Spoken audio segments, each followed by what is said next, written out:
ஓம் ஸ்ரீராம ராம ராமேதி ரமே ரமே மனோரமே சகசிரநாம தத்துல்யம் ஸ்ரீராம நாம வராணனே. உலகம் யாவையும் தாமுழா வாக்கலும் நிலைபெறுத்தலும் நீக்கலும் நீங்களா அழகிலா விளையாட்டுடையார் அவர் தலைவர் அன்னவர் சரண் நாங்களே. எத்திர எத்திர ரகுநாத கீர்த்தனம் தத்திர தத்திர கிருத்தமாஸ்தகாஞ்சலிம் வாஷ்பவாரி பரிபூர்ணலோச்சனம் மாருதிம் நமது ராட்சசாந்தகம். அஞ்சிலே ஒன்று பெற்றான் அஞ்சிலே ஒன்றை தாவி அஞ்சிலே ஒன்று ஆறாக ஆரியற்காக ஏகி அஞ்சிலே ஒன்று பெற்ற அணங்கை கண்டு அயலாரூரில் அஞ்சிலே ஒன்றை வைத்தான் அவன் எம்மை அழித்துக் காப்பான். இன்னைக்கு நம்ம கம்பராமாயணத்துல பாலகாண்டத்துல மிதிலை காட்சி படலத்துல 5வது பாடல் பார்க்க போறோம். சொற்களை முனிவன் உண்ட சுடர்மணி கடலும் துண்ணி அல்கலந்து இலங்கு பல்மீன் அரும்பிய வானும் போல வில்கலை நுதலினாரும் மைந்தரும் வெறுத்து நீத்த பொன்கலன் கிடந்த மாடநெடுந் தெருவதனில் போனார். இதுதான் பாட்டு. இப்ப நம்ம பதம் பிரிச்சு பொருள் பார்க்கலாம். சொற்கலை முனிவன் தமிழிலே இலக்கண நூலை செய்த அகத்திய முனிவனால் உண்ட பருகப்பட்டு சுடர்மணி கடலும் நீர்வற்றிய ஒளி பொருந்திய ரத்தினங்கள் கிடக்கும் கடலும் அல்கலந்து இரவு காலத்திலே பொருந்தி துண்ணி இலங்கு நெருங்கி விளங்கும் பல் மீன் அரும்பிய நட்சத்திரங்கள் பல தோன்றிய வானும் போல ஆகாயமும் போல வில்கலை நுதலினாரும் ஒளியுள்ள பிறை போன்ற நெற்றியையுடைய மகளிரும் மைந்தரும் ஆடவரும் வெறுத்து நீத்த வெறுப்புற்று கழற்றி எறிந்த பொன்கலன் கிடந்த பொன் அணிகள் தெருவெங்கும் விழுந்து கிடக்கின்ற மாடநெடுந் தெருவதனில் போனார். மாடங்களையுடைய நீண்ட வீதியிலே அம்மூவரும் சென்றார்கள். இப்ப நம்ம இந்த பாட்டுல இருக்கக்கூடிய நயங்களை பார்க்கலாம். அதாவது இந்த பாடல் தொடங்கி அடுத்த 3 பாடல்களுமே மிதிலை நகரத்து தெருக்களின் சிறப்பை வர்ணிக்கக்கூடிய பாடல் தான். அந்த வகையில இந்த பாடல்ல கம்பர் என்ன சொல்ல வர்றாருன்னா, அதாவது கந்த புராணம் தொடங்கி பல புராணங்கள்ல இருக்கக்கூடிய ஒரு செய்தி. தேவர்களுக்கும் அசுரர்களுக்கும் நடக்கக்கூடிய சண்டையில அசுரர்கள் சமுத்திரத்துல போய் ஒளிஞ்சுக்குவாங்க. அதுக்கப்புறம் தேவர்கள் அகத்திய முனிவன் கிட்ட வந்து நீங்க தான் எங்களை காப்பாத்தணும் அப்படின்னு சொல்லும் பொழுது அவர் கடல் நீர் அனைத்தையுமே பருகி அவர் கடலை வற்றச் செய்து விடுவார். அதுக்கப்புறமா தேவர்கள் வெற்றி கொள்வார்கள். அந்த செய்தியை தான் இங்க கம்பர் சொல்றாரு. அப்படி கடல் நீரை அகத்திய முனிவன் வற்றச் செய்தவுடன் கடல் அந்த இடத்துல எப்படி ரத்தனங்கள், அதுக்கு அடியில இருக்கக்கூடிய ரத்னங்கள் எப்படி ஜொலிக்குமோ அது மாதிரியும், இரவு நேரத்துல வானத்துல நட்சத்திரங்கள் எப்படி ஜொலிக்குமோ அந்த மாதிரியும் மிதிலை நகரத்துல ஆடவர் பெண்கள் இவர்கள் ஊடல் காலத்துல வீசி எறிந்த பொன்கலன்கள் அப்படி ஜொலிக்குது, தெருவெங்கும் விரவி கிடக்கு அப்படின்னு சொல்றாரு. இதுல அல் கலந்து துண்ணி இலங்கு பல்மீன் அரும்பிய வானம் போல அப்படின்னு சொல்ற இடத்துல அல்லுன்னா இரவுன்னு அர்த்தம். இரவு நேரத்துல சும்மா நட்சத்திரங்கள் அங்கொன்றும் இங்கொன்றுமாக இருந்தது அப்படின்னு சொல்லல. அவரு துண்ணி இலங்கு அப்படின்னு சொல்றாரு. துண்ணுதல் அப்படின்னா நெருங்குதல்னு அர்த்தம். ரொம்ப கிட்ட கிட்ட கிட்ட கிட்ட நட்சத்திரங்கள் வானத்துல அப்படி இருக்கக்கூடிய ஒரு இரவு எப்படி தோன்றுமோ அந்த மாதிரி எங்க பார்த்தாலும் பரவி கிடக்கு பொன்கலன்கள், அப்பேற்பட்ட செல்வ செழிப்பு அப்படின்னு சொல்றாரு. இந்த மாதிரி செல்வ மிகுதியோ உள்ள மிகுதியையோ குறிக்கக்கூடிய அணி உதாத்த அணி. அது நம்ம ஏற்கனவே பார்த்திருக்கோம். அதாவது சம்ஸ்கிருதத்திலயும் உதாத்த அணி, தமிழ்லயும் உதாத்த அணி, அதை வீறுகோள் அணி அப்படின்னு சொல்லலாம். தண்டி அலங்காரத்தில் 74வது நூற்பா வியத்தகு செல்வமும் மேம்படும் உள்ளமும் உயர்ச்சி புனைந்துரைப்பது உதாத்தமாகும் அப்படின்னு. அதாவது அதுக்கு செல்வ மிகுதிக்கான உதாரண பாட்டு கூட நம்ம ஏற்கனவே பார்த்திருக்கோம். அதை படிக்கிறேன் கேளுங்க. கன்றும் வயவேந்தர் செல்வம் பல கவர்ந்தும் என்றும் வறிஞர் இனம் கவர்ந்தும் ஒன்றும் அறிவு அரிதாய் நிற்கும் அளவினதால் அம்ம செரிகதிர்வேல் சென்னி திரு அப்படின்னு. அதாவது சோழ மன்னன் எப்பேற்பட்ட செல்வச் செழிப்பு மிக்கவன் அப்படின்னா அவன் கிட்ட எவ்வளவு செல்வம் இருக்கு அப்படின்னு யாராலையுமே அறிய முடியாது. ஏன்னா எப்பொழுதுமே அவன் பகைவர்களை வெற்றி கொண்டு கவர்ந்து செல்வங்களை கவர்ந்தும் அதே சமயத்துல அந்த கவர்ந்த செல்வத்தை வறியோர்களுக்கு ஈந்தும் அவன் தினசரியே அப்படி இருப்பான் அப்படின்னு அவனை உயர்வாக சொல்லக்கூடிய பாடல். அது இந்த உதாத்த அணிக்கான உதாரணம். செல்வம் ரொம்ப மிகுதியாக உடைய சோழன் அப்படின்னு. அதே இது உள்ள மிகுதிக்கு இந்த பாட்டும் நம்ம ஏற்கனவே பார்த்திருக்கோம். அதாவது அர்ஜுனன் தன்னுடைய வில்வித்தையில எவ்வளவு நம்பிக்கை கொண்டவன் அப்படின்னு. மண்ணகன்று தன் கிளையின் நீங்கி மனம் புகுந்து பண்ணும் தவத்து இசைந்த பார்த்தன் தான் எண்ணிறந்த மீதண்டர் கோன்குலையும் வெய்யோர் குலம் தொலைத்தான் கோதண்டமே துணையாக கொண்டு அப்படிங்கிற பாடல். அதாவது அசுரர்களை எல்லாம் வீழ்த்தி தன்னுடைய வில்வித்தையில் மாத்திரமே நம்பிக்கை கொண்டு அவர்களை எல்லாம் எதிர்கொண்டவன் பார்த்திபன் அப்படின்னு. எதுக்கு சொல்ல வரேன், அந்த மாதிரி இந்த 2 வகையில செல்வ செழிப்பு வகையை சேர்ந்ததுதான் இந்த பாட்டு. ஏன்னா இவர் அப்படித்தானே சொல்றாரு.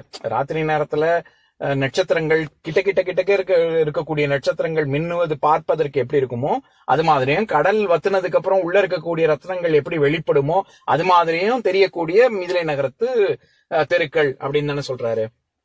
இதுல இன்னொரு சுவாரஸ்யமான விஷயம் என்னன்னா, அகத்திய முனிவனை சொல்லும் பொழுது சொற்கலை முனிவன் அப்படின்னு சொல்றாரு.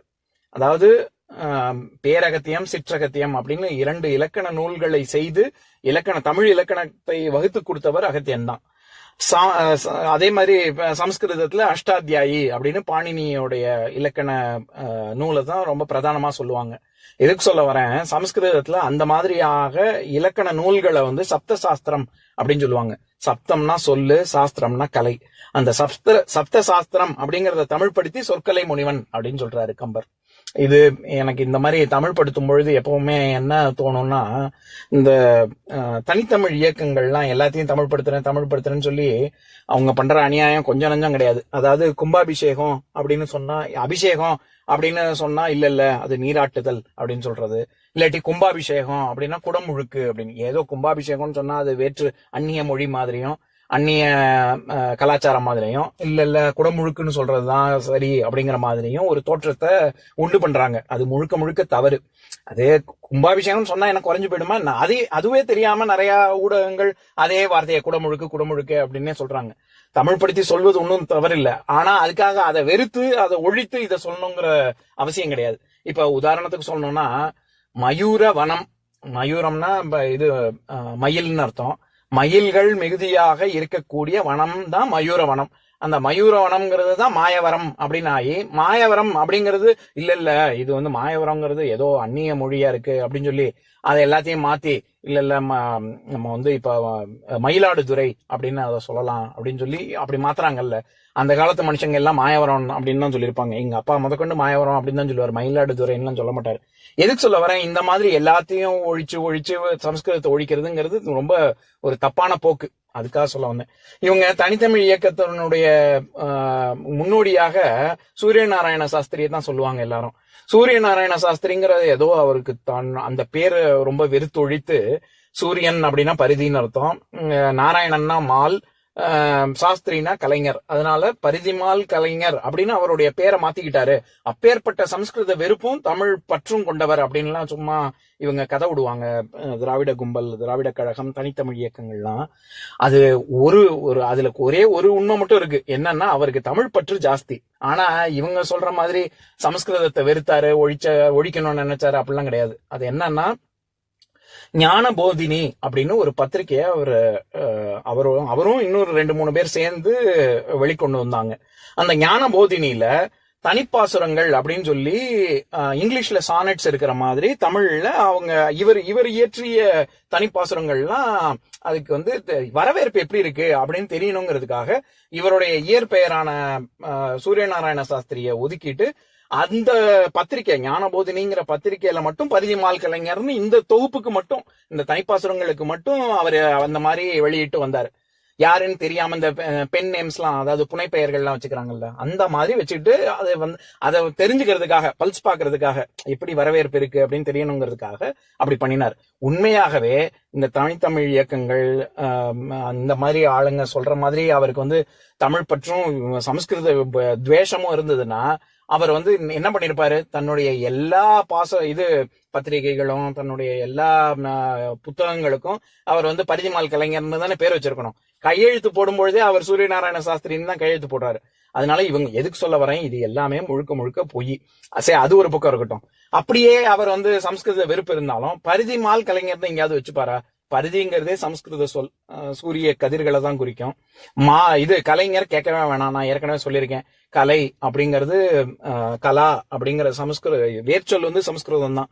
அதனாலதான் கலை குட்டல் ஆச்சாரம் கலையாச்சாரம்னு வராம கலாச்சாரம்னு சொல்றோம்.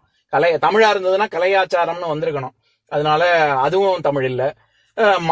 மால்ங்கிறது இவங்க இன்னும் என்ன உருட்டுவாங்கன்னா, இது திருமால், மாயோன், திருமால் மாயோன் திருமால்லாம் வேற, விஷ்ணு வேற அப்படின்னு.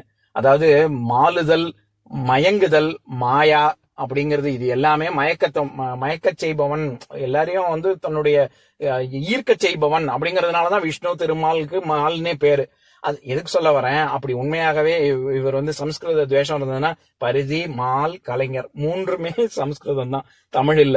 அப்படி இருக்க போது அப்படி ஒரு பேரை மாத்தி வச்சுப்பாரா? அதனால இதுல இருந்தே தெரியுது இது எல்லாமே வந்து இவங்க கட்டமைக்கப்பட்ட எல்லாமே ஒரு பொய் தான். எதுக்கு சொல்ல வந்தேன், இந்த சொற்கலை முனிவன் அப்படிங்கிறது கம்பர் எந்த அளவுக்கு தமிழ் படுத்தி அழகா சொல்றாரு, சப்த சாஸ்திரம் அப்படிங்கிற அப்படிங்கிறதுக்காக தான் இதை சொன்னேன். இப்ப நான் பாட்டை இன்னொரு தடவை படிக்கிறேன் கேளுங்க. சொற்கலை முனிவன் உண்ட சுடர்மணி கடலும் துண்ணி அல்கலந்து இலங்கு பல்மீன் அரும்பிய வானும் போல வில்கலை நுதலினாரும் மைந்தரும் வெறுத்து நீத்த பொன்கலன் கிடந்த மாடனிடும் தெருவதனில் போனார்.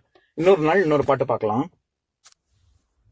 ஓம் शान्ताकारं भुजगशयनं पद्मनाभं सुरेशं विश्वाधारं गगनसदृशं मेघवर्णं शुभाङ्गं लक्ष्मीकान्तं कमलनयनं योगिहृद्यानगम्यं वन्दे विष्णुं भवभयहरं सर्वलोकैकनाथम्. உம்பரோடு இம்பர்காரும் உலகம் ஓர் ஏழும் ஏழும் எம்பெருமான் என்று ஏத்தி இறைஞ்சி நின்று ஏவல் செய்ய தம்பியரோடும் தானும் தருமமும் தரணி காத்தான் அம்பரத்து அனந்தர் நீங்கி அயோத்தியில் வந்த வள்ளல். ஓம் பூர்ணமதః பூர்ணமிதம் பூர்ணாத் பூர்ணமுதஸ்யதே பூர்ணஸ்ய பூர்ணமாதாய பூர்ணமேவாவசிஷ்யதே. ஓம் சாந்தி சாந்தி சாந்திः. ஓம் சர்வேஷாம் ஸ்வஸ்திர்பவது சர்வேஷாம் சாந்திர்பவது சர்வேஷாம் பூர்ணம் பவது சர்வேஷாம் மங்களம் பவது. ஓம் சாந்தி சாந்தி சாந்திः. ஓம் சர்வே பவந்து சுகினः सर्वे सन्तु निरामयाः सर्वे भद्राणि पश्यन्तु मा कश्चित् दुःखभाग् भवेत्. ओम शांति शांति शांति.